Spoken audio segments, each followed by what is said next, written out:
We are live, Liverpool versus everybody. I'm back for a Tuesday evening talk with my main man, JAMZ. How you feeling, bro?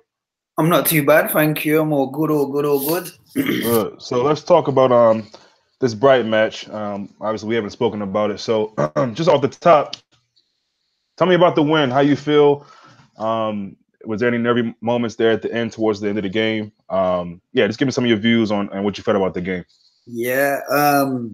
What did I think? To be honest, I wasn't very impressed. I thought that we was gonna demolish Brighton. They are a good team. I think his name's Wagner, the way he plays. Obviously, he's Klopp's good friend, but he's similar to Klopp. And I thought last season we beat them 5-something and 4-something, 5-0, 4-1, something like that, home and away.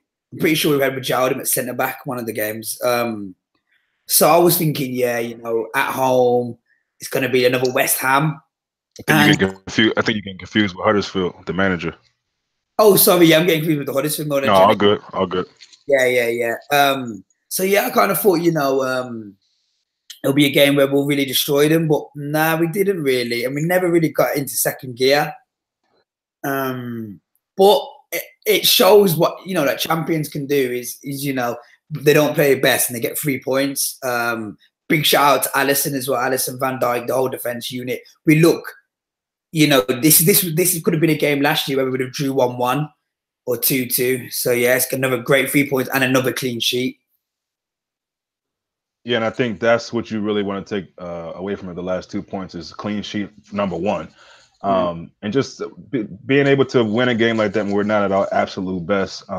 And I say that, but we had some moments that we did look really good, and you could say it was our best. We just didn't get over the line and get more goals that we should have gotten. I got to bring up Genie, man. I spoke about him in the video this morning I did, and I just feel like what Genie's doing right now in that 6th role is just really special, especially when coming into this season. I think a lot of people thought Genie might be that odd man out, especially a lot of people not knowing what was going on with Ox, and then that news came out.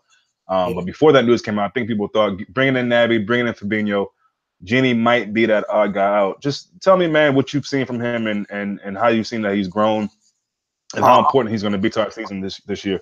Yeah, I've been very impressed with G. Strength, pace, power, control. Do you see the part of the game where he did like 3-4 kick-ups? Yeah. Couldn't get a ball off him. And I hate to be cliches. Oh, he reminds me of Kante or someone, but yeah, he's playing some really good football at the moment. And I think he's keeping everyone. He's keeping Fabinho from getting a chance. Kept Henderson out of the starting lineup. You could say Henderson wasn't the World Cup and stuff, but yeah, man, I've been impressed with him. I've been really impressed with him. In pre-season, he looked quite attacking, but as the season started up, he's done quite well defensively as well. And I think at the moment, Milner and Keita is working, and we spoke about Milner in the past. But at the moment, bro, I still wouldn't make any changes. I want to see Fabinho and stuff, but I can't take Wijnaldum out. I'm saying what you're saying, to be honest. No, and that's the crazy thing. You don't really want to see any changes, and as much as we want to see Fab and Shaqiri and things of that nature, my thinking is you keep this 11 through the international break, and then maybe you might switch things up. And that's the thing about having a squad. I mean, we're talking now about Lovren might not even be able to have a starting spot when he gets back. I mean, that's huge. That's huge. I mean, we still got Klein on the bench, who again, I don't see any reason to take Trent out. So it's a beautiful thing to see that we have these players, and it's kind of a nice headache for Klopp, to have these different selections to make to fill your squad out. Speaking about the forward guys, Mane had a game that he probably will want to forget as soon as possible. And I think at the end of the day, I mean, a lot of guys were at fault for giving the ball away. But to me personally, Mane, I love him so much, but I can also be hard on him. I think he was very, very underwhelming in that game. And I want to see him in games like that be that spark to just grab the game by the scruff of the neck and take over. And I think he has it in him. And I believe he's going to be an amazing player on the world stage and for Liverpool. But I want to see him stepping up in games like that. With the front three, are you concerned about Firmino maybe not getting on the score sheet at this point? Or do you feel like, listen, if we're not getting our guys scoring, but we can defend like we're defending, I'll take it and just hope for, as the season goes on, that our scoring will come back? I am concerned a little bit. The same way some of my friends, Man United friends, are concerned with Lukaku. I'm hoping it's a World Cup hangover. And although Firmino didn't play lots of football in the World Cup, he still didn't have a preseason. He still he recently come back off a holiday. And I presume, I know from what we know on social media, Firmino does party a lot. He likes late nights and drinking. So maybe, he's not as disciplined as Mane and Salah, but only from social media. These guys are a bit more disciplined, whereas Firmino, if you've got him on Instagram and stuff, he parties quite a lot when he can, like a typical Brazilian. Right. So I presume after the World Cup, in his holiday, it was probably quite hectic, and he's missed out on pre-season, and he's kind of just, a bit dry, a bit confidence might be a bit dapper. So my thing is I wouldn't drop him for good or anything, but I think there's nothing wrong with giving Sturridge a game. He was wonderful in the preseason, and I think it's hard for Sturridge to come on in the 70th minute all the time or the 80th minute. So I would have liked to have saw Sturridge maybe get a chance against Leicester, but I don't know, because then again, Firmino's the system, and it's like maybe Firmino's one game away, and maybe it could be Leicester. So that's my thoughts on that. I just want to touch on Mane with what you said. I really agree with you.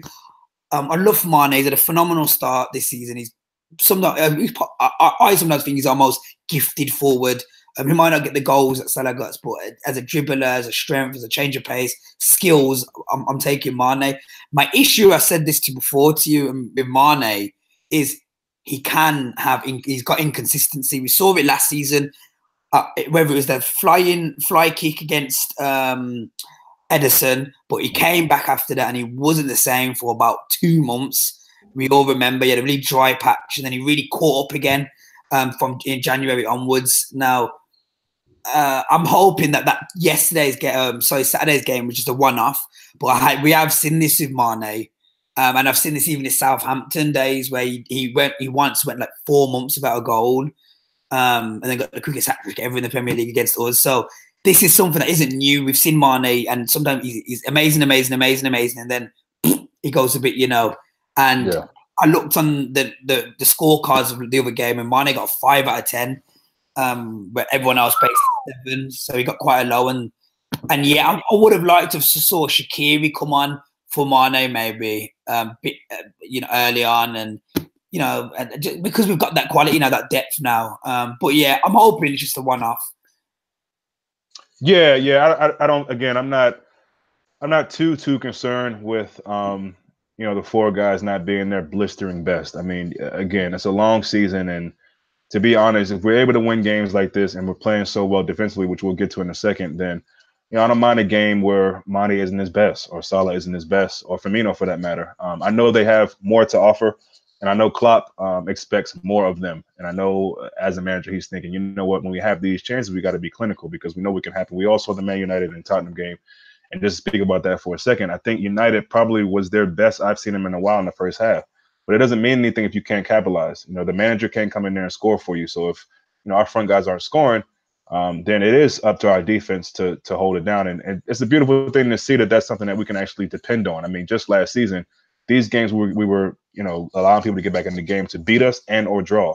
So again, it's nice to see that we can finish it out. And look, it's really about the keeper in some of these moments, man, really. I mean, not to say the defense didn't do well, but, Karius might not make that save, man. Mignolet might not make that save. I mean, that's 2 weeks in a row where he's come up with some big stops. The Palace game was a set piece, and that could have changed the game drastically just like that.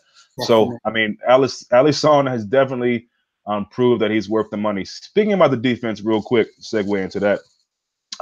This partnership that Van Dijk and Gomez are developing seems to be quite amazing, man. I spoke about it earlier in the video I did this morning as well. But talk to me about just how you feel about Gomez. Did you expect him to kind of come in and be that well with him, or do you think it was going to take him a little bit more time? And again, it's still early.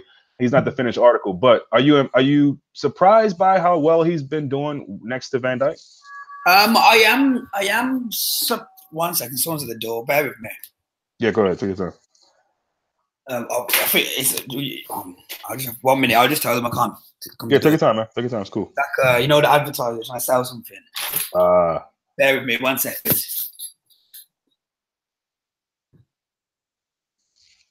Dominic says the front 3 versus Brighton weren't great. No, that's true. Also says the key thing now is even if the whole of the front three has an off day, we seem to be able to have the defense to hold the goal. Yeah, and I hope that's what it is. I mean, it's still early days. It looks that way. I need a few more examples of that to happen. Not necessarily nervous or nervy examples, but I need to see that we can actually get a lead on teams and hold it. You know, what I mean, we've done that well against Palace and Brighton, but want to make sure that continues. You back, man? Yeah, I'm back. Sorry about that. Yeah. Oh, that's cool. That's cool. So yeah, just about the tandem, the duo of Gomez and Van Dyke. Let me know what you think about that. So yeah, I'm a massive fan of Gomez. I was a big fan when we first got him. I remember we had a game against Arsenal. This is before his injury, and yeah, I was really impressed with him. And then he got the injury, and you know, Matip came into the team and stuff. We've got from Charlton, didn't we? But yeah, what do I think of him? I want him to keep his place, 100%, 100%. I don't want him to get dropped for Lovren or Matip. Even if he had a shocker for one game, I wouldn't want to drop him. Why? Because I think with Lovren, we know what we could get from Lovren. You know, you get good games, and then we've given Lovren so many chances. I'm more than happy for Lovren to be our third centre back, but you know, Gomez is at an age now where he's showing so much attribute at 21 years old, like, you know, and he's quick as well. And I love modern day quick centre back. Him and Van Dijk, they're both quick. He's going to be learning off Van Dijk.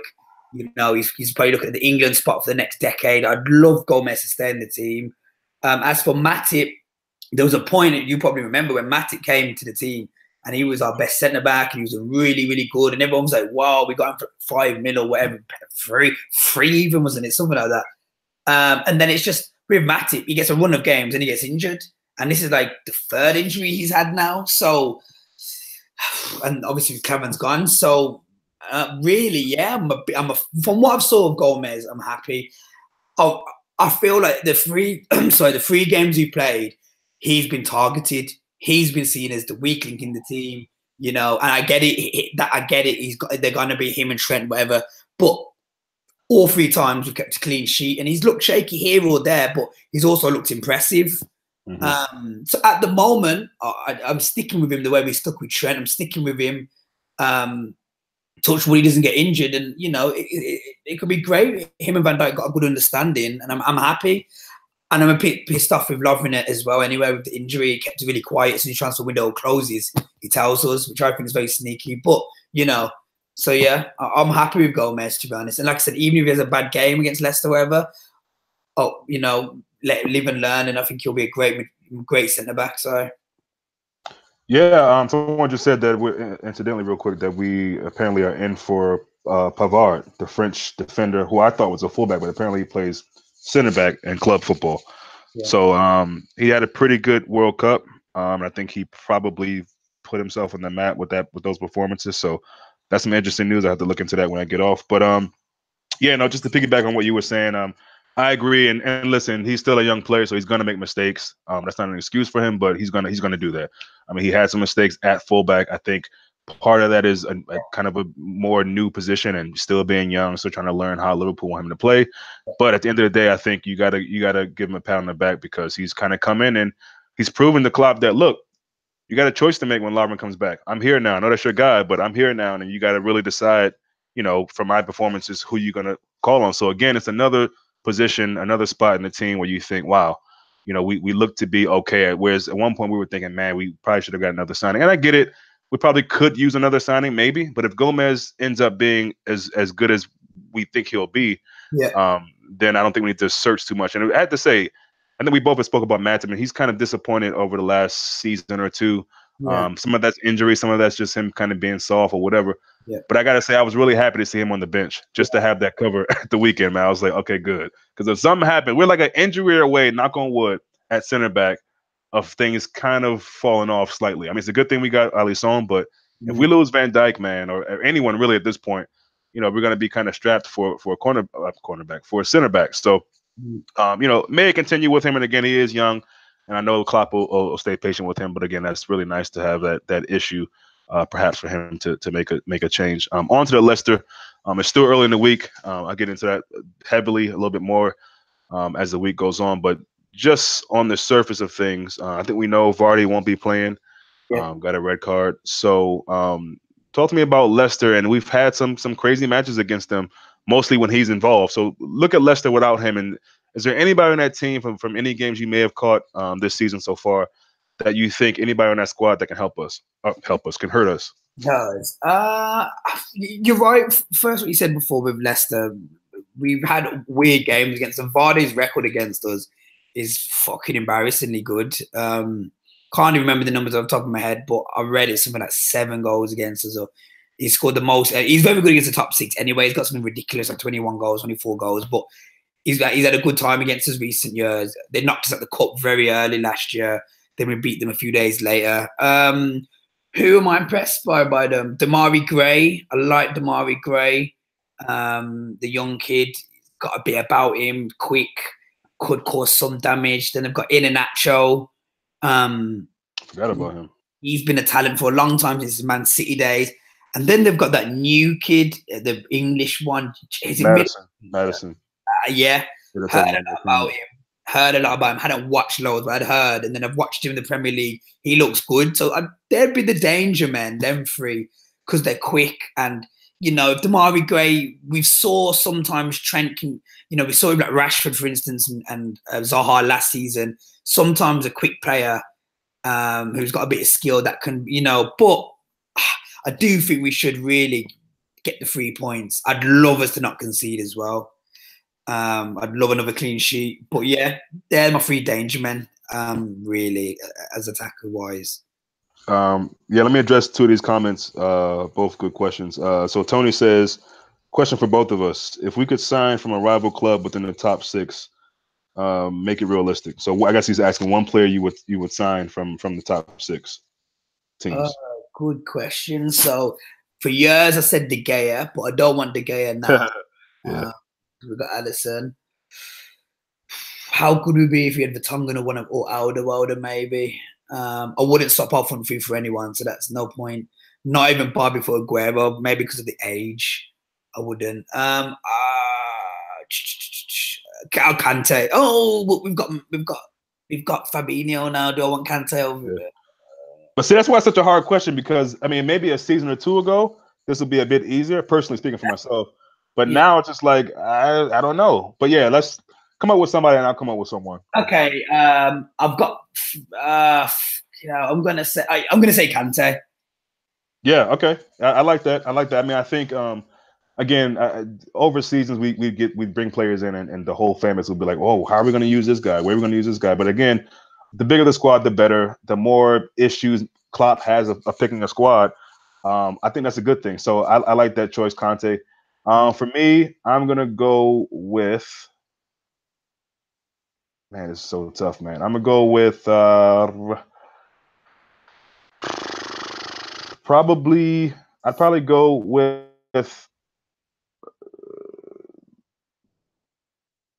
I'd probably go with Aguero. So I'd probably go to Aguero. Just mix him up with Firmino here and there. I think Aguero obviously is a different kind of striker, and we can use him in different situations. He doesn't drop nearly as deep as Firmino does, which is a little interesting to me that he's been going so deep lately in these games. I mean, he's almost playing, a 10 or like even deeper than that sometimes, bringing the ball up. But that's a good question, Tony. Thank you for that. Let us know who you guys would pick if there was one player from the top 6. Dominic says Alderweireld. That's a good choice. I didn't think about a center back. That's a good choice. Yeah. Let's see. Hudson-Odoi. Is that Chelsea? Yeah. Mercy? Okay. Someone said they'd take him. Say again? Someone mentioned him. Yeah, somebody mentioned Hudson-Odoi.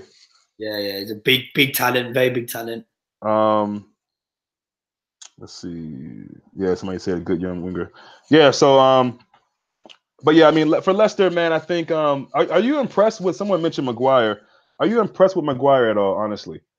I mean, I know he had a good World Cup and he's been pretty decent for them, but are you really, is he a defender that you say, oh God, man, we're coming up against Maguire, that's going to be tough? Not really, no. I think I love, your new modern day kind of centre back. You're quick, you're Van Dijk, you're quick, kind of centre back, and I don't get that from Maguire. Is your very almost typical strong English kind of centre back. I feel like Salah gave him a hard time last year, and he might be a slabhead and strong and everything, but we are so quick. And I don't worry about him. And I didn't think he was worth he's worth 80 million or whatever they quoted him. But yeah, so I'm not really worried about him now. I mean, I'm pretty sure last year Salah turned him and then buried the keeper. So exactly. I think Maguire's issue is pace, and you're coming against two three, even with Firmino with the ball, quick players. Yep. Yeah, I'm not really worried about him. He's strong, but we've got Naby Keita as well now. So, you know what I mean? He's going to be quick and he's going to be blowing past him. I'm not worried about him, to be honest. I'm more worried about, I know he's having a bad season, but someone like Eric Bailly from Man United, because he is a bit quick and he's someone that can maybe keep up with us. But nah, not Maguire. Yeah, no, I more so agree with that. Dom says he doesn't fear Maguire either, but he's pretty impressive or dangerous in the air, which is a good point. Yeah, he is. He had a good goal recently, so I think people might be thinking that he's going to hurt us that way. Someone also has a great question. Who was that? Mame. He said, do you think that if Fekir had joined, would he be starting? Tough one for me. Just tough one for me personally. Yeah, like when I was asked that question a minute ago about who would I take, I was thinking for number 10. Now, although at the moment it doesn't look like we need one, I do still stick by my guns that this season, if we don't win the league or, you know, something like that, it might be lack of creativity, but Keita is that, but a goal-scoring midfielder, free kick kind of taker, shoot from outside the box type of player. I know Naby Keita will probably do a lot of that, but his first 3 games he's been wonderful. But I think, yeah, we would have been seeing Fekir starting possibly. Yeah, and then maybe, I don't know who would have got dropped, maybe Milner. Yeah, that's the thing. Would have been dropped. Yeah, what do you think? Yeah, that's the thing. I said no when they asked the question in the comment, only because I'm not really aware of Fekir's defensive capabilities. And I think for Klopp, if you're not working your butt off defensively, you're not getting into the squad. And that's any position. You know what I mean? If you're not playing defensively and tracking back, well, I think of the 11 players, well, 10 players, not including the goalkeeper, because obviously he's going to defend. But I think of the 10, and it's not a knock on him, I think Salah is probably the least, the guy who probably defends the least, if you will. But I think that's the way Klopp kind of wants it. He kind of wants one guy that can just jump, break free, and get a pass over the top, kind of cherry picking in a way. So, I mean, on paper, as talented as Fekir is, you'd probably say yes, especially with Ox being out, being at other 8 with Naby. I mean, just thinking about that, that is just a nightmare of a squad. When you add Fekir to the squad, I mean, we're already at that level, I think, without him, which is good, saying a lot. But with him, I mean, Jesus, man, that would be a serious headache for Klopp. But again, it's always good to pile on these players, and I don't know why Liverpool fans always seem to be like, well, where's this person going to play? How are we going to fit him in? Don't worry about that. The manager's job is to worry about that. And the more quality players we have, the better we'll be. Now, the whole key is getting players that can play that role. And this is why I love Shaqiri, man. He doesn't seem to be whining about anything. From what I hear, he's doing well in training.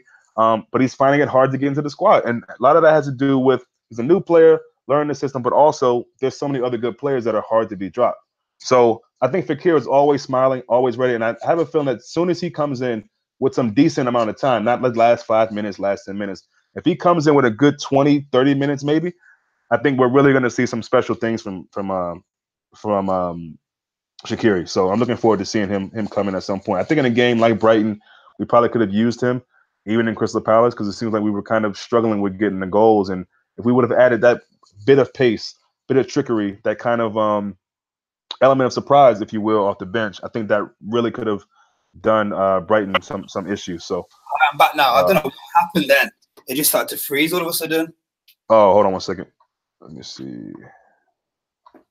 It's all good now. Okay, cool. Yeah, you just have to go back about a minute, I think, 30 seconds. But no, I was just talking about Shaqiri and hoping that he can get on at some point. I think in a game like Brighton and Palace, we probably could have used him because we were kind of starved for goals there, and it seemed like we maybe could have used some fresh legs. But no, I mean, I think the team as is doing really, really well. So yeah, someone says, if we signed a defender like Alderweireld and Fekir also on the team, do you think we have a complete squad with no gaps, or could we do with more cover in our front three? That's a good question as well. I'll give it to you first, James. I do get what people mean by more cover. Shaqiri should cover the wingers, one of the wingers, and then Sturridge covers the striker. And then you're saying Alderweireld would come in and Fekir would come in. That's got to be good enough to win the league. 9 out of 10 seasons you're winning the league with a team like that. Even now, it's looking like we are still in for a shout. So I think it's a good question. I think we probably could do with a winger, but the problem with Shaqiri is now we're looking at we're going to play him maybe as a 10 sometimes as well because we haven't got Coutinho's replacement and because of Ox. But Shaqiri's not a bad option. I don't think you need like for like of that level for every single player. You're so unlucky if you lose Salah and Mane to an injury at the same time. Yeah. Most likely be one or the other. Yeah, I agree with that. I mean, like, we're going to be spoiled if you think we're going to be able to. But what we could then get is a young kid. I like Damari Gray, for instance, 20 million, 25 million, someone like him. But then we've got kids. We've got Ojo. We've got Ryan Kent. I know a lot of them are on loan and stuff. But see, that's the thing about the kids. I mean, if we, Liverpool, Klopp, the management staff, if they really value, Kent and Ojo, they wouldn't keep going out on loan. And so I feel like I hear what you're saying. I mean, you don't need a like for like at every position, but I think Damari Gray, I've been saying that for the last couple of seasons, or, when he's kind of come on and played for Leicester, that would be a good, and he's still young, playing for a team like Liverpool. I think he'd be okay with just, being a role player, rotation player, and not starting every week, even though he's getting some of that now, which may be difficult. But I was saying Zaha for a while, but I don't know. I think Zaha is best fit is at Crystal Palace because he knows he's the big player on that team. Yeah. So getting a Damari Gray, I think, will be cool. Great question, Tony. I think I'm slightly worried about injuries to the front three, but again, we'd have to be seriously unlucky to lose more than one of them at any given time. I mean, at the same time, that would be just crazy. So knock on wood, that doesn't happen. But yeah, I mean, I could see us bringing in another winger. But then, Fekir, and then maybe this guy Pavard or Alderweireld or whoever it is. I think at that point, we're pretty set. I mean, that's rivaling City as far as strength and squad, in my opinion. If you look at last season, I agree with everything you just said. If you look at last season, Man City didn't have two light-for-light replacements for Sterling or Sane. They've now gone and got Mahrez, which offers them more cover. They kind of use Bernardo Silva sometimes. So yeah, I don't think you need a like for like of that level. There are players that can play in one or two positions. We've got Origi. If we're not going to send the kid on loan again, I'd have him on my bench here and there. Like there was once upon a time he was keeping it. He was keeping Sturridge out of the team, and I know. It's so long ago now, but it wasn't that long ago. Get Firmino out of the team a little bit, if I remember correctly, on the Europa League route to the final. So, obviously, Klopp doesn't really rate. You made a good point. Klopp doesn't rate some of our kids enough to start yet. You look at Harry Wilson. I thought Harry Wilson was going to be the one kid that would be given the bench role. And maybe he thought, no, it's really essential at his age. He plays a lot of games. Woodburn's obviously at Sheffield United. And, I know Gerrard's took a few of the kids at Kent and Arija. I can't never pronounce his name properly. So, yeah, I think, we've got, I don't know. I don't want to think about losing them both. But you know what? It's a wild, wacky one. But I'd even risk Moreno playing a bit higher with the pitch if we had to with, 10, 15 minutes to go.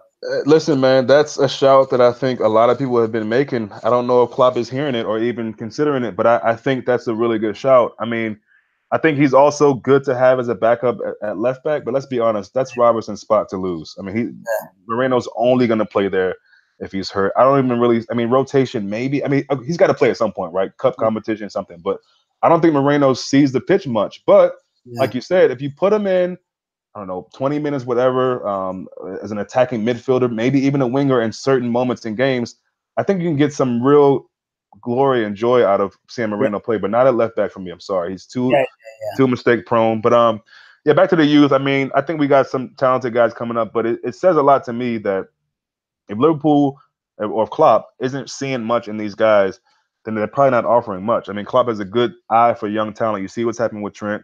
Gomez Yeah. has kind of been around the squad anyway. You see about Curtis Jones. He's progressed way more than Woodburn in a shorter period of time, I think.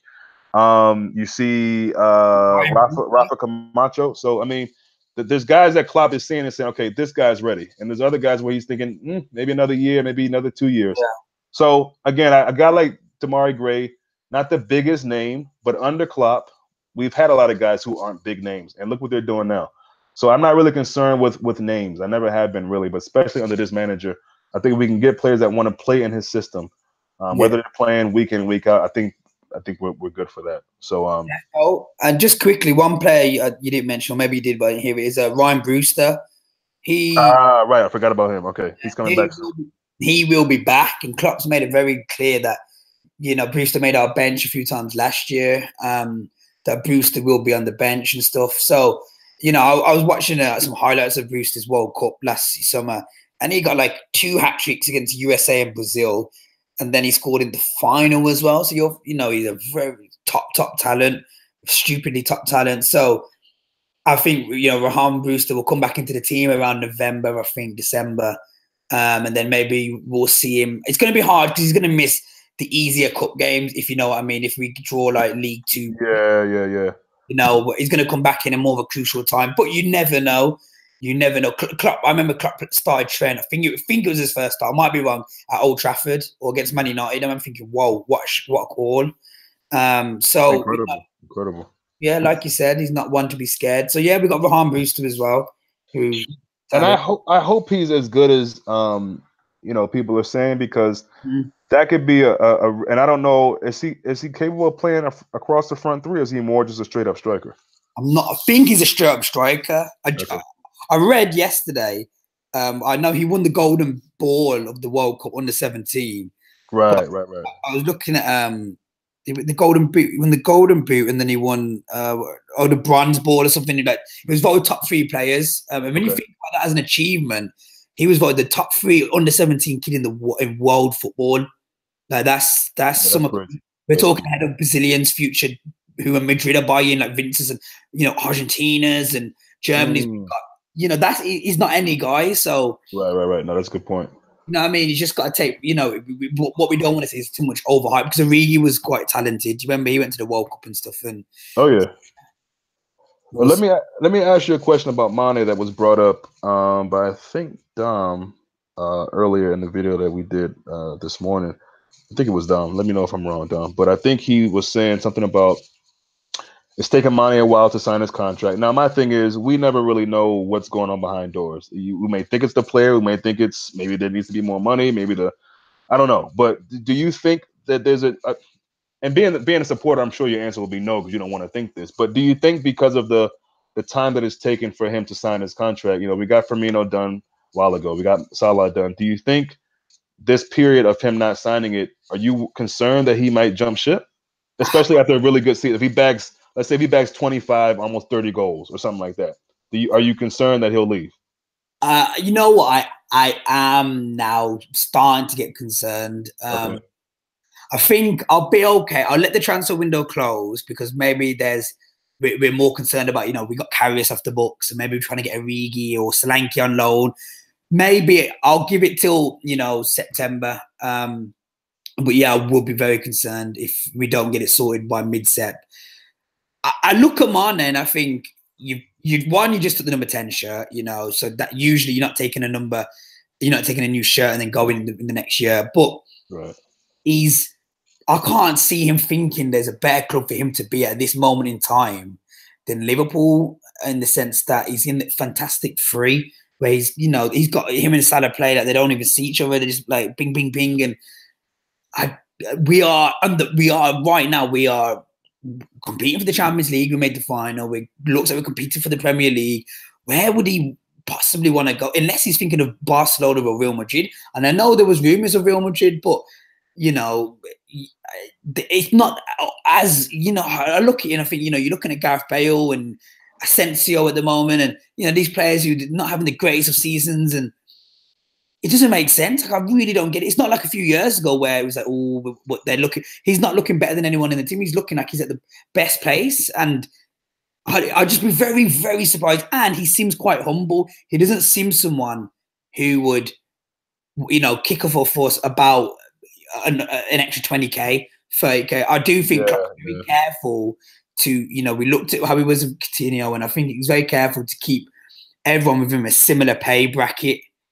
Because that's how you do get unhappy people. So it could be that maybe Salah been offered more and Mane's a bit upset about it. We don't know. But at the moment, I'm slightly concerned because of how much I like Mane and because it shouldn't take this long. Like, we had all our players signed like 2-3 weeks ago, 4 weeks. Do you know what I mean? So yeah, I kind of thought it was done as soon as the shirt number would be done. I thought it was going to be like, oh, here's Mane. He's like a new signing to us. And it's kind of not happened yet. So. Yeah, I mean, it does leave me slightly concerned as well. Again, I don't know what's really going on behind closed doors, but real quick, if you guys haven't seen the Copa 90 interview with Sadio Mane, please have a look at it. Glad you saw it. And it just reminds you of how just down to earth, how humble this guy. I mean, it's amazing to see him off the pitch because he seems not like kind of like shy and kind of meek almost, but on the field, he's a different dude, man. So it's kind of interesting to see the different sides of Mane. But yeah, someone just brought up that if we do lose him, they're pretty sure we'll replace him with Pulisic. If we did that, now I hate to even talk about this, but you know, it's something to talk about because you never know if it'll happen. If we replace Mane with Pulisic, would that be something that you'd be happy with? No. Okay. Honestly, I like that. Yeah, no, I wouldn't. I love the age that Pulisic is, and he could go on and become the world's his. He's 19. But one, you look at Mane, you look at Salah, look at Firmino, look at Van Dijk. These are all 26 years old, around that age. No one's more than 27, 20. I think Van Dijk 27. The others are 26, 25. What is that? That is your peak age, your prime age. Now, you look at us in the past, you look at Mascherano, Alonso, Torres, Suarez, Coutinho. We've lost our players when they've probably entered their peakest of years. And that's why we've won fuck all really in the past 12 years, because Gerrard, every time a player was in their peak, they went and blessed another club. And Coutinho's going to do the exact same for the, you know, we're now going to see, I think we're now going to see Philippe Coutinho take his football to another level.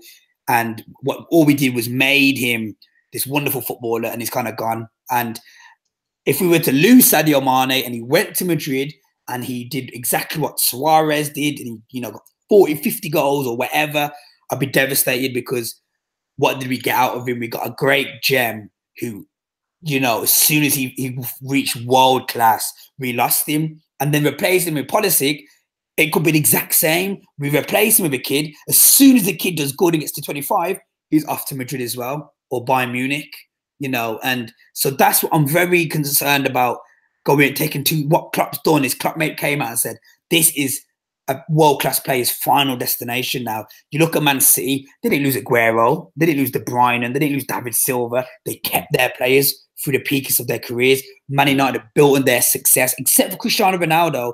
I can't really remember Man United losing their player they didn't want to lose. They were ready for Van Nistelrooy to go, you know, because they had Rooney coming through the ranks. They were ready for Rooney to go because they had Lukaku now. They were ready, you know, for Scholes and Giggs. And whereas with us, we haven't had that kind of power for a very long time. Michael Owen, we can even go back to Owen, where, you know, he'd won a Ballon d'Or with us, and then we lost him for pennies. Anyway, so no, I wouldn't want to lose Mane, who's about to hit his peak, for a kid, regardless who the kid is, you know, because I think like for like now, there's probably no comparison.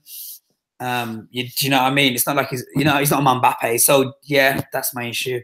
Yeah, no, I agree with that. I agree with that. As good as Pulisic is, I mean, I slightly even think he's a bit overrated. He is from the States, and I get to see him. Yeah, you do. Yeah. I've seen him play, and he's good. He's definitely good. But his goal tally, if that's what he's meant to be, was not impressive last season. And I know players have drop balls. We get it. But yeah, to me, like Mame said in the comment section, Mane is one of those guys that's just, he's irreplaceable. I mean, what he offers to a team. And that's the thing about Mane, like everything we've said about him also, not to say that he couldn't do well like a Coutinho at Barcelona, but I feel like this is the best squad for him. The way we play, the style we play, the freedom he gets, more or less. Will he be working a bit less on defense? Yeah, maybe. But I think this is the best place for him to showcase his talents, and I think in a way, people saw what Mane could do at Southampton. Let's not get it twisted, especially when he played against us. I think he had maybe one of the fastest hat tricks in Premier League history. The fastest ever, yeah, beat Robbie Fowler.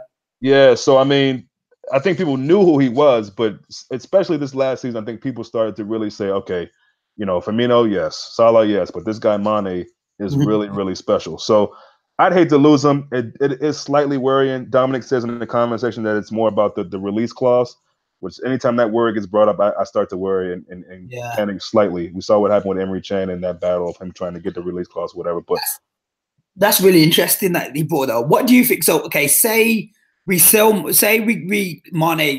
accepts it, a new contract, and he says he wants a release clause in. Realistically, how much do you think Mane would go for?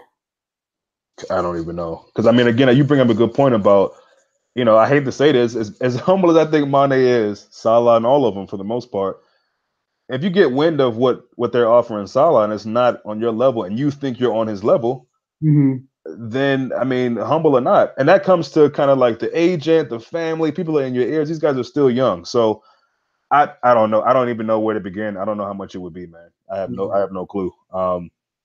But I think while Klopp is there, yeah, we lost Emery. Yeah, we lost Coutinho. I think most people would probably say, in their opinion, Coutinho is a bigger loss. That's fair. But I think for the most part, and again, it goes back to us winning things, right? So if let's say we have a successful season, and that successful season is, I don't know, winning the league and maybe getting a cup, and getting to the quarterfinal, semifinal, Champions League, or winning the FA Cup, getting second place in the league. Then I think if we get a trophy this season, I think obviously it helps in bringing new players in, which I don't think will be too much as we're stacking the squad already. Two, it'll keep guys that we have here, and I believe in that. I mean, people say that as a cliche, but I really believe the better we're doing, the better chance we have of not losing players. So it's really up to us. So I don't know. What do you think about Mane? What number do you think would be the number for him? Salary wise, or how much is he worth? How much is he worth? Yeah. I think going by last season, he's worth. Okay, put it this way: Zaha has been quoted for 70 million, and oh god, that's right. Yeah, that's what Palace will argue. And Palace will argue that he's the sole reason they stayed up. So if you stay up, you know, you get 80, 90 mil. So I'd say Mane's over 100 mil. And maybe an under 140, 30 mil. I'd say we'd get 120 million for him. I honestly do. After the Champions League final goal and the hat trick against Porto, I think, you know, I'd be very surprised if we sold him for like 90 million, 80 million. Maybe am I over-exaggerating him? I don't think I am, because I don't think so. At a level like Liverpool now, it's not like he's come from like Lukaku, who came from a smaller club, or he's now coming from a big club. He can only go to Madrid, Barca, PSG. Yeah. I don't think he'd snake us and go anywhere in England. Bayern Munich don't have the type of money. He's only going to really go, bro, to 3 clubs. Really, I don't think Atletico Madrid could afford him. So, yeah, and you look at them, really, it's Madrid, innit? It's Madrid that would probably take him, unless PSG lost Neymar or Mbappe or someone. Madrid would take him all day, I reckon, because they've got so much money at the moment. They've lost Ronaldo. But yeah, I'd say 120 mil would be probably about right. I'd be devastated. I think money doesn't mean anything. If we lost him, yeah, I'd be devastated. Just quickly, we didn't talk about Naby Keita being his friend. Surely. Right. He's not just persuaded old-time little brother of his. He talked about him in that Copper thing, and you know, surely he hasn't done that to jump boat. I don't. That, you know, I know it's something small, but that also adds. There's so many little things. That's a great point. I hadn't thought about that, and it's clear he said it in that Copa-90 thing, and so has Klopp about how, you know, Naby's kind of shy, he stays to himself, and he really kind of sticks with Mane all the time because obviously they're really tight. They speak the same language, so that's a good point. That's a good point. And again, at the end of the day, you got to do what's best for your family and your career. But I feel like if we're going back to how we think Mane is as a man, as a human, as a football player, he probably wouldn't just leave Naby like that. So yeah, So hopefully that's a saving grace. I didn't think about that. That's a great point. Hopefully that's a saving grace. But yeah, most people are saying the same thing. You're saying 120, 130. I see 150 plus. it Someone said depends. Salah is 200. Go ahead. It depends on this season as well. I think like what we said earlier is Mane's issue is inconsistency. That is an issue. Like he did well, 20 goals. That is quite good, but we do know that there was a time when we were worried about him a little bit, and and whereas with Salah, I can probably think of maybe 2 off games he had last year, one being at Old Trafford. So whereas in Mane, if I was to go for a season review, I could probably pull 7, 8 bad games where he didn't look too up for it and this and that. So I don't think he can. I don't think he'd go for. I think this season is a very big season for him. Well, quickly, I thought he was going to be on penalties. Who's that? Mane. I thought he was given the penalty job.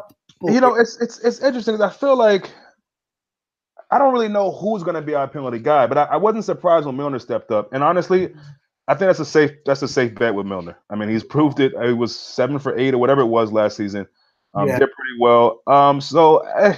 I mean, I can see Mane on pins. I just think Milner will be that guy. That's just what I see. Anytime you get a penalty, I'm kind of looking to see Milner.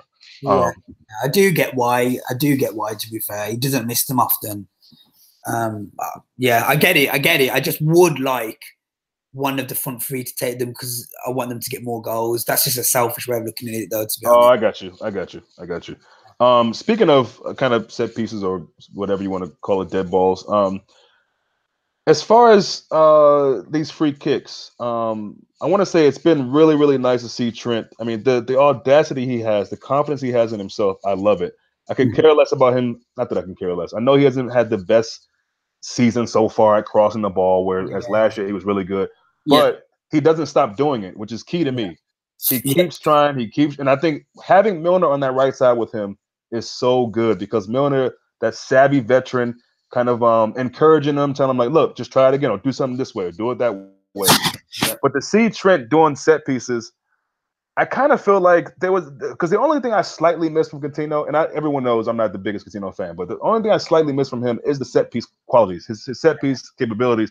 And I think Trent, I think he's got it. I think he's got it, man. Now, I want to see him from a little bit more of a distance out, but I think we saw that in the Champions League. Yeah, Hoffenheim. Yeah. So I think the kid's got it. And so as far as corners, Salah to me isn't the best. Milner's okay. I think Shaqiri will be really good at that. It's hard to put a defender. I mean, it's hard to put Trent there as far as if they get the ball. We don't want them to be open on that side. But I think for corners is the only situation where set pieces are concerned where I'm wondering who can really take over that for us. Is there anyone you can think of in our squad? No, I can't. I've noticed Salah takes them, and I've never really been impressed with Salah taking them. I don't know. Like Hendo can ping a ball. I don't know. It's a good point.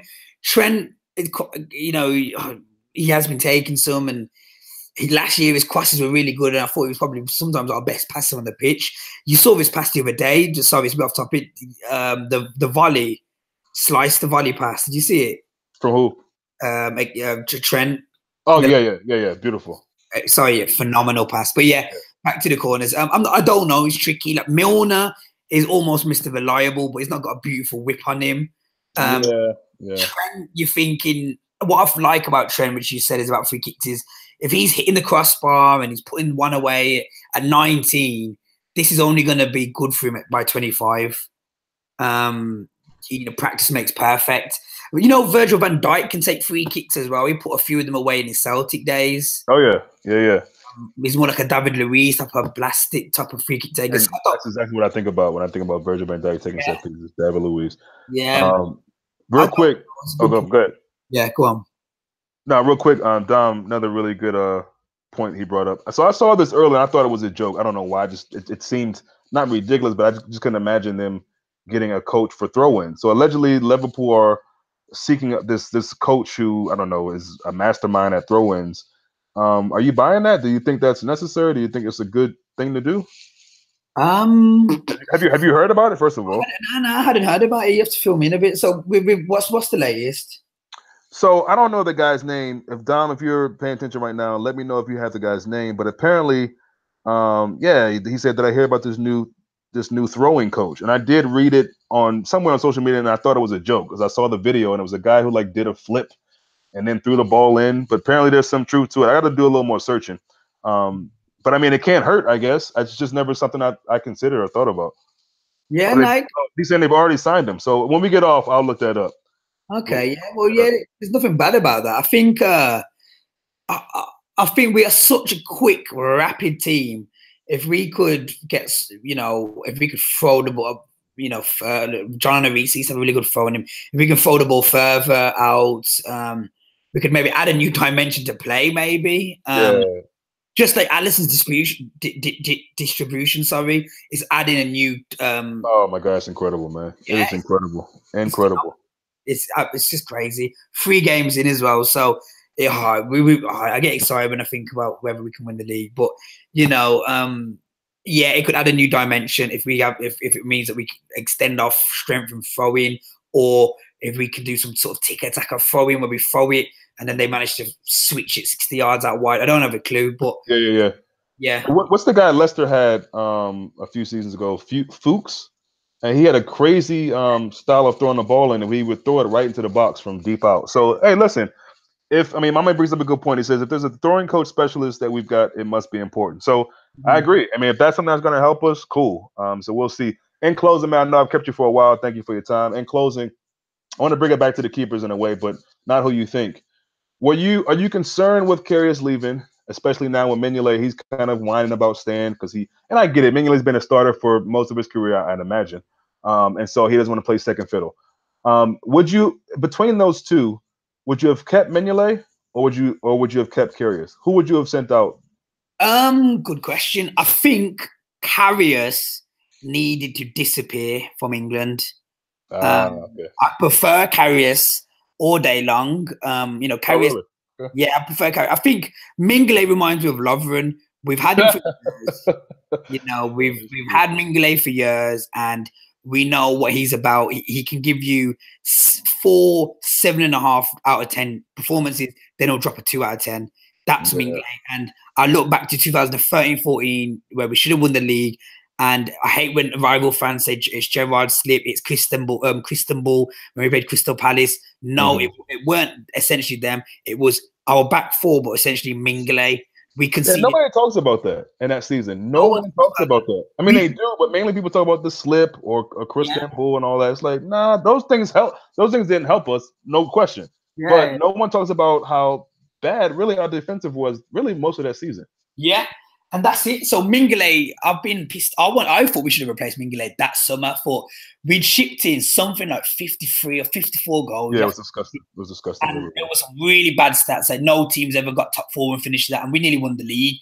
It shows, number one, we just outscored everyone, nearly outscored everyone. And so, pardon me, that was when Mignolet was, if you want to call it, getting into his good years, and that showed he was never really going to get better than that. And so, fast forward 3-4 years later, where it feels like Suarez hasn't played for us for 25 years, we still have him. So for me, I think Karius offers a lot more, could go on to become a way better keeper than Mignolet could even dream of. But he obviously didn't get over the mistakes in preseason. He was shaky in preseason and he didn't get over them.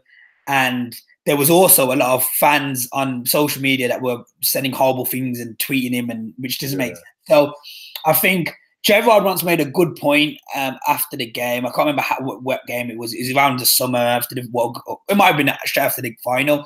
And Gerrard basically said, there's some players that can grow from kind of hatred. You look at Cristiano Ronaldo when he got Rooney sent off against England after winking at him.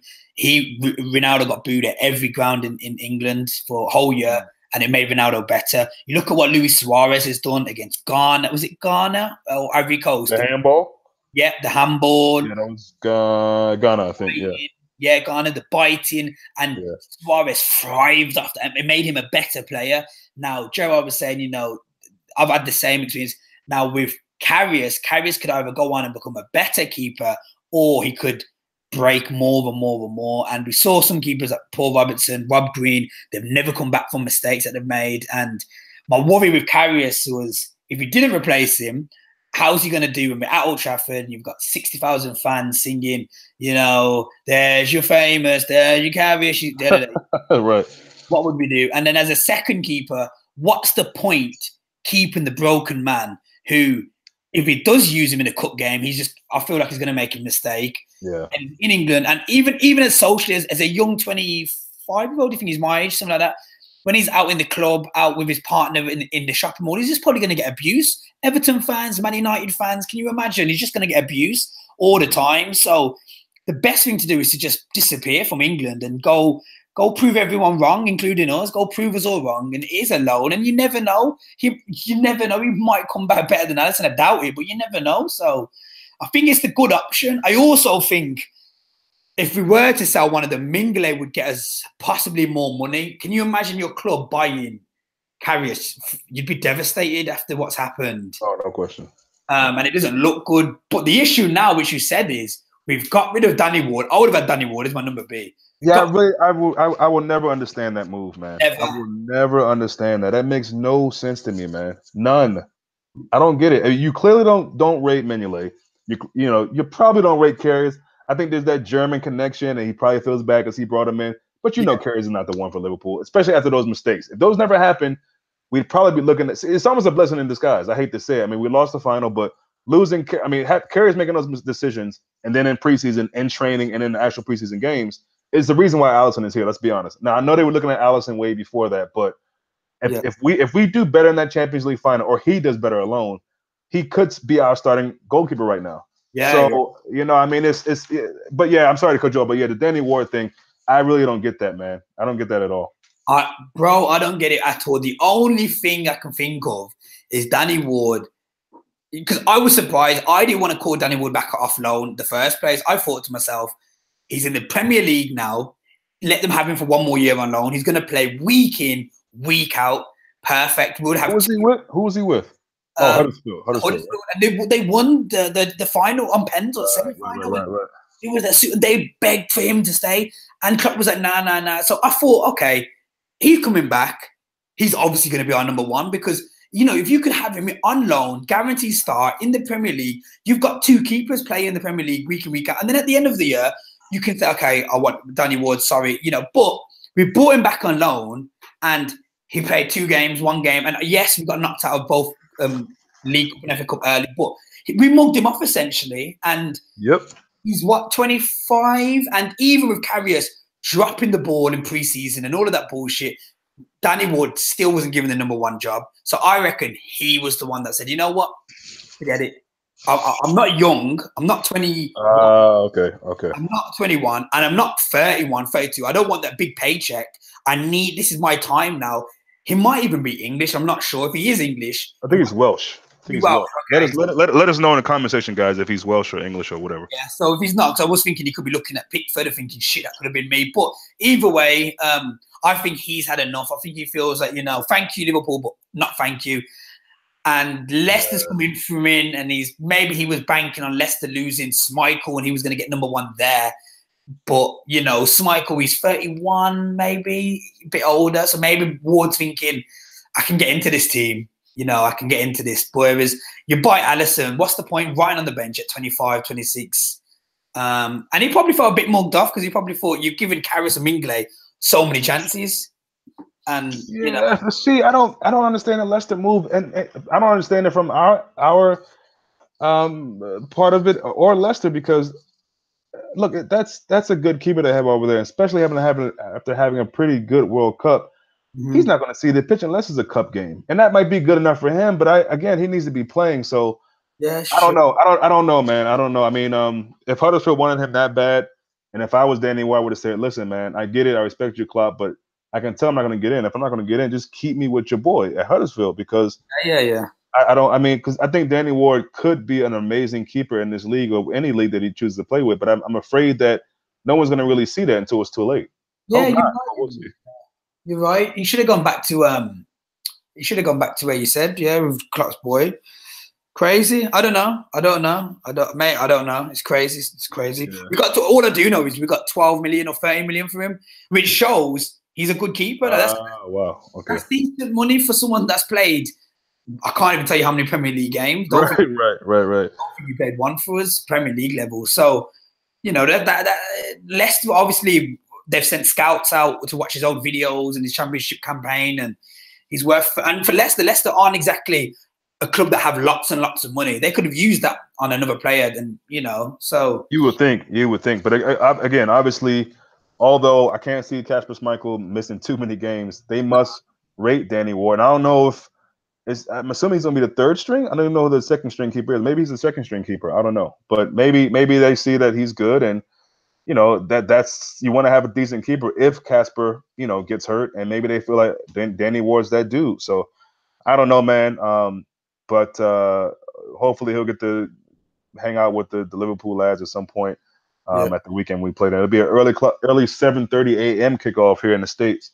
But yeah, excited about that. Excited about the team.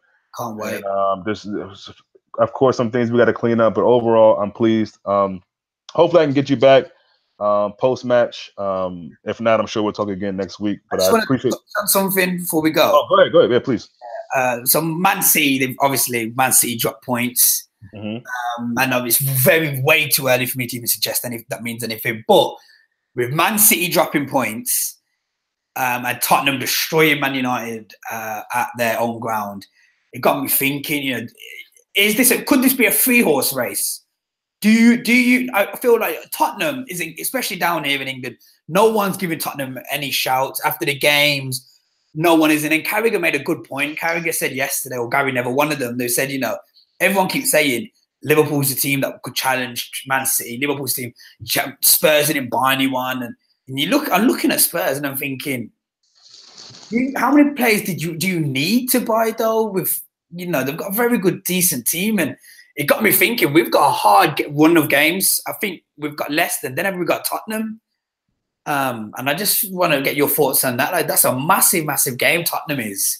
If I didn't know any better, I would have thought that you heard the video I made this morning, because I brought that up, and people keep saying this thing about I'll check the video. They didn't sign any players. Listen, Lucas Moura, Alderweireld are like 2 new signings. Yeah. And plus, who would they bring in really?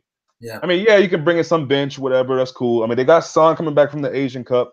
Yeah. I think Spurs are going to be okay. Now, to me, Spurs are a team that there's no disrespect to them, but I think they're really happy with. Sure, I mean, if they win a Premier League, they're not going to say, "Oh, we don't want this, take it back." But I think they're much more happy just making top 4. But I think so. I don't think Chelsea's getting a lot of hype right now. They haven't looked good to me all season. They've gotten their wins, and it's all that matters. Yeah. But I'm not really concerned about Chelsea. To me, yeah, I think you can say Spurs, us, and City.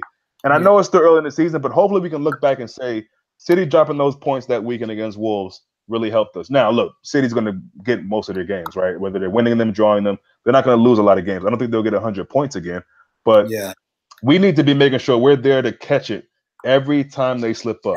It's essential that, but also not slipping up ourselves. So got to just keep the momentum, man. I need to see more goals against Leicester. That's another opportunity to play against a team that, on paper, although the game's not played on paper, we should be beating them, especially without their best player. Yes. So I'm really, that's a away game, right?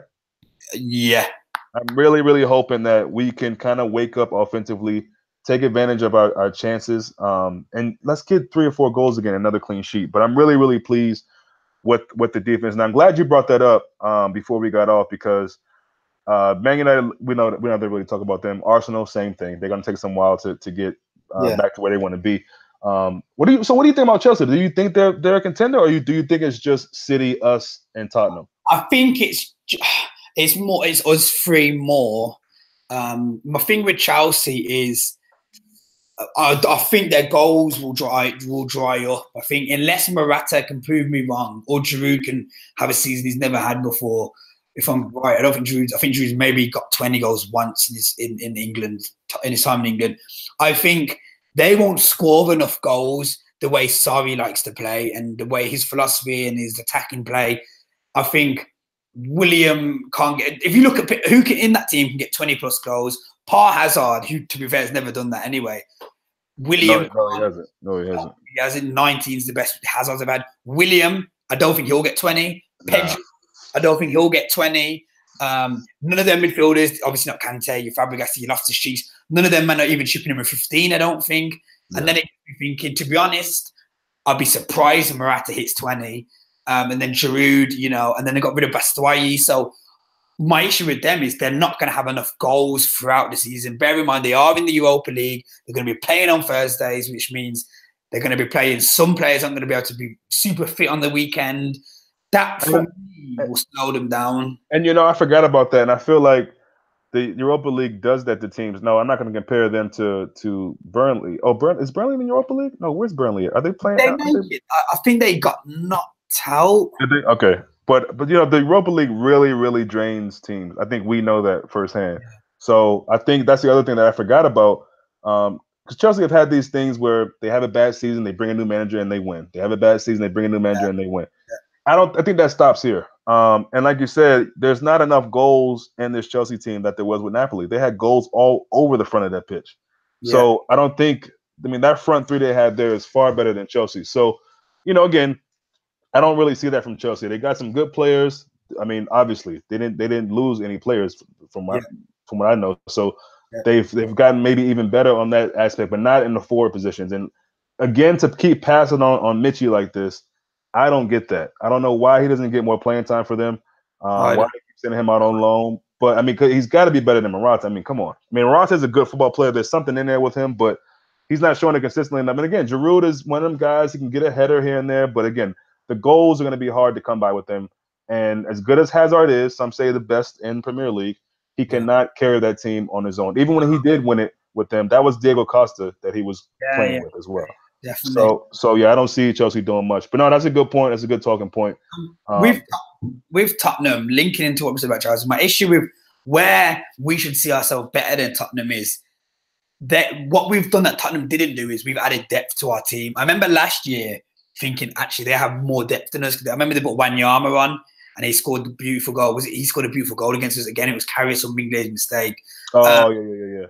And I remember looking at our bench thinking, we don't really have that type of, you know, I think we lost Coutinho or whatever. And I remember thinking, oh, you know, they've got better depth than us. And now my issue with Tottenham is I actually do hope Man City and possibly Tottenham get further in the Champions League this year. Not to win it, but further. Further they get. Look at us. When we were playing Romans on Wednesdays, we started dropping points. You know, we started to dream. And I think, especially Man City, if Man City are going to slow down, it will be because Sane and Sterling are playing Bayern Munich on a Wednesday night, and then they've got Liverpool or whatever on Sunday. And exact same for Tottenham. They've got a very thin, you know, if they lose Kane, they lose 70% of their goals. Yep. It's that not more. Yeah, Kane's that level. And if they lose like Eriksen, they lose 50% of the person that creates their goals. Yep. This is the issue. Whereas we've now got Shaqiri and Sturridge, and you know, Ox could come back, you know, around April, and you know. Oh man, that would be big. That would be. I don't see it, but that would be big. That would be big. Get him for the. But anyway, anything could happen. You know, Keita could be some phenomenon by then. So that's where we need to pounce. We need to, like you said, keep winning. And I do hope that Tottenham, you know, rather than get someone like Juve like last year and get knocked out straight away with the groups round 32, I'd like them to maybe progress to the quarters and have a really tough second quarters as well. And then that's where we can pounce and, you know, because we have now got the depth to play in Europe and a strong enough lineup on the weekend, hopefully, if no injuries. And if we did have an injury, just quickly, if we did lose someone, we'd handle it. But I do think we'd handle it better than Tottenham. If we were to lose Salah for a month or Tottenham lost Kane for a month, I do think we'd still score more goals. Obviously, Firmino, you know, Mane, and then we just put Shaqiri there for 4 weeks. If they lose Kane for 4 weeks, they're fucked, kind of, you know. So. Yeah, no, I agree, man. I totally agree with that. I think Spurs. So are you of the thinking that? I don't think a Liverpool fan like you would ever say you want us to dive out of the Champions League early so we can focus on the Prem. But do you think? I mean, would you be totally disappointed if we didn't do too well in the Champions League but we you know got the league or did really well in the league? I definitely want us to get out of the group stages. Obviously, it's the games you look forward to the most, isn't it? So yeah, I want us to get out of the group stages, and I would like us to win it. Of course, I've got revenge on my I've got revenge on my head all the time. Oh yeah, I'm dying to get Madrid on Thursday evening. Oh, I hope so. Please. I'd love to get Real Madrid in the group stages. I'd love to get Ramos.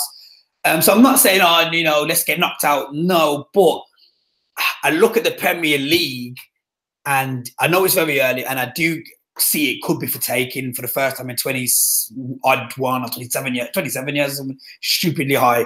And if you ask me that question again, yeah, in let's say March, and we are 3 points behind Man City, and it's just a 2-horse race now. It's a madness. 3 points behind, and you said to me, "Yo, do you want to go through to the next round in the Champions League and play Barcelona, or do you want to get knocked out and put all your eggs in the Premier League basket, which means Man City then go and get Barcelona?"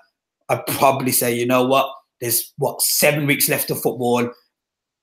We could win the Premier League. I probably would then say, you know what? Let's do it. Let's win the Premier League. Let's become the best team in England for the first time in 30-odd years.